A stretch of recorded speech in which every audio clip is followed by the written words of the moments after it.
La vraie question est la suivante. Sommes-nous en mesure de pouvoir rendre linéaire le prix, en quelque sorte, le prix de vente des fruits et légumes du maraîchage? Cause sérieux. Cause sérieux. D'après certains candidats aux élections européennes, s'ils sont élus, la vie chère à La Réunion, disparu. En tout cas, c'est ce qu'on a entendu de la bouche de certains candidats. Un candidat, entre autres, qui disait ça, parce qu'il avait vu le prix des fruits et légumes à l'heure actuelle. Quand une banane coûte plus d'1 euro, quand les oignons coûtent 12 euros, quand la tomate coûte 9 euros ou 8 euros, c'est toujours bon d'essayer de gratter un peu de voix. C'est assez maladroit, hein. 3 solutions possibles. 3. Soit c'est un menteur né, soit c'est un rêveur, soit il prend un oupeau de couillon. Les 3 choses que je viens de dire à l'instant, les 3 les graves. Allez, un petit proverbe créole pour la route. De mon vilain peut-être non encore, mais de mon couillon la pu. Tout ça pour vous dire, et pour aller aux choses plus sérieuses. On a une situation aujourd'hui qui est, j'allais dire, fluctuante. Une fois, on est là avec des prix inaccessibles pour le consommateur. Des fois, on est en bas avec des prix invendables pour le producteur. Parce qu'il ne s'en sort pas au prix où il va vendre. Il préfère des fois donner. Parce que déjà, les cueillir, ça va coûter plus cher que le prix de vente. C'est la situation à l'heure actuelle. Nous sommes capables d'aller sur la Lune. Il y a aujourd'hui l'intelligence artificielle. Il y a aujourd'hui la capacité de faire 1001 choses avec l'évolution, l'intelligence humaine, la technique, les modes de culture, les modes de conservation. On voit très bien que quand il y a la grippe, la période de grippe, il y a beaucoup plus de vaccins qui sont ramenés, même de l'extérieur, qui sont stockés. On anticipe un peu les choses. La vraie question est la suivante. Sommes-nous en mesure de pouvoir rendre linéaire? Alors peut-être que ça ne sera pas au millimètre près, mais même s'il y a des petites ondulations, mais comment peut-on rendre linéaire le prix, en quelque sorte, le prix de vente des fruits et légumes du maraîchage? Individuellement, les agriculteurs ne peuvent pas. Est-ce qu'il y a des filières organisées?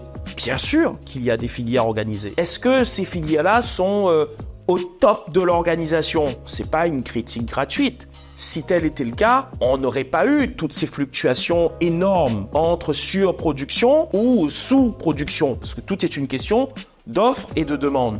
Et on voit bien que les agriculteurs se prennent plein la tronche en disant « Ouais, ça t'exagère, ça de la subvention, et en plus tu augmentes les prix. » Je racontais une petite blague, enfin c'est pas une blague, c'est une réalité. Qui, entre nous toutes là, tous ceux qui vont regarder cette vidéo, vous aussi vous serez tentés de vendre plus cher si vous avez la possibilité de le faire?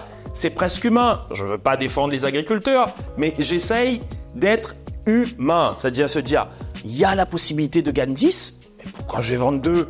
En fait, c'est l'économie, c'est les affaires, c'est le business, c'est le commerce. Mais par contre, si l'organisation, si nos dirigeants, si les collectivités, les organisations font en sorte d'avoir une organisation de l'agriculture et du maraîchage qui soit bien ficelée, anticiper les manques, que ce soit en production ou en importation, parce qu'on sait très bien, tout produit à nous-mêmes, c'est utopique. Mais par contre, essayer, quelqu'un me disait, oui, mais comment on prévoit un cyclone? On ne prévoit pas un cyclone. Quoique, aujourd'hui, avec l'évolution de la capacité à détecter des cyclones, des fois 6 mois à l'avance, et ce dimanche, pour tout vous dire, je discutais avec un jeune qui fait une thèse là-dessus et qui fait de la recherche là-dessus. Être capable de prévoir davantage les effets des cyclones, quand est-ce que ça va arriver en fonction de la température de l'eau, en fonction de la vitesse du vent, en fonction... Bon, bref. Mais en fait, on peut arriver à quelque chose. Et on va pas tomber, ça évitera de tomber dans les travers des politiques qui proposent à chaque élection la fin des monopoles, la fin des prix excessifs à La Réunion. Soyons plus sérieux.